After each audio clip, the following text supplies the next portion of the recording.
Compassionate Inverclyde is a social movement. It's a movement of looking and working with our community to work with ordinary people and making everyone recognise that they have something to offer somebody else, in particular at the time of need or at the end of life or in crisis. And it's everybody, health is everybody's business, as illness and death is everyone's business. It's just a kindness programme looking at death, dying and helping each other in times of increased illness. Alison Bunce put an awful lot of effort into this long before the actual programmes were up and running, coming along to community council meetings, coming along to church meetings, etc., so that the people knew, before it actually launched, people knew what she was trying to do, and I think that has been invaluable. But 12 years ago, I went to a conference and I heard Professor Alan Kelleher speak, and he's the guru in public health and palliative care. And the message that he was given at that time was around talking about difficult things, like issues around cancer and things like that, in a natural space where people met.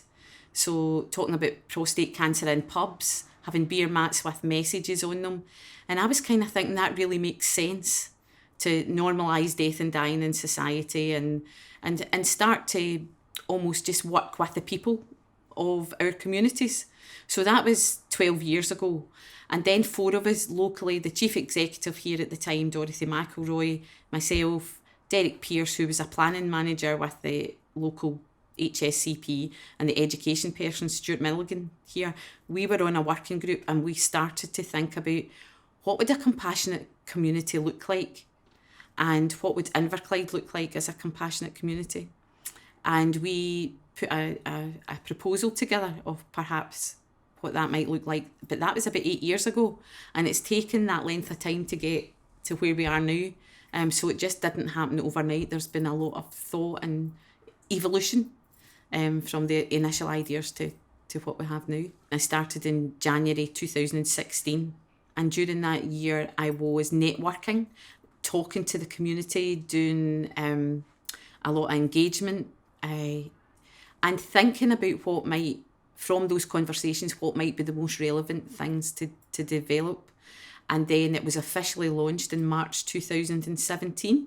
I set up a board, initially a Compassionate Inverclyde board, and I asked people who were particular decision makers as stakeholders in our community, like Police Scotland, Your Voice, HSCP, West College Scotland, the hospice.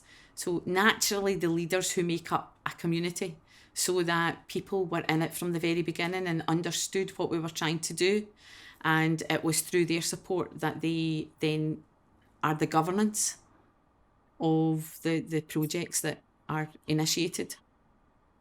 There's been a real interest and a real uptake. It's almost been like a catalyst for people to be given an opportunity to actually get involved in something that they believe in. We've got roughly about 160 volunteers, formal volunteers that have come through a process. However, there's many hundreds of volunteers in the community who donate or knit blankets or get involved.